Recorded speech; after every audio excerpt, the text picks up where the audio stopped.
বাংলাদেশে জুলাই আগস্টে অনুষ্ঠিত গণ অভ্যুত্থানে শেখ হাসিনার সরকারের পতনের ভিডিও প্রচার করা হচ্ছে পাকিস্তানের বিশ্ববিদ্যালয়ে। সম্প্রতি এমনই একটি ভিডিও সামাজিক যোগাযোগ মাধ্যমে ছড়িয়ে পড়েছে।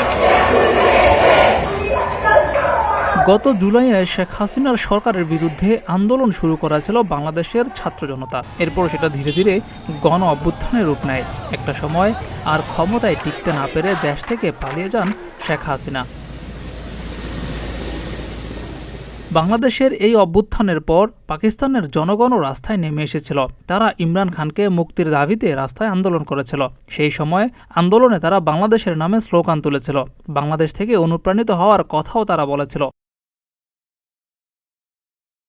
এবার দেখা গেল তেমনই আরেকটি চিত্র।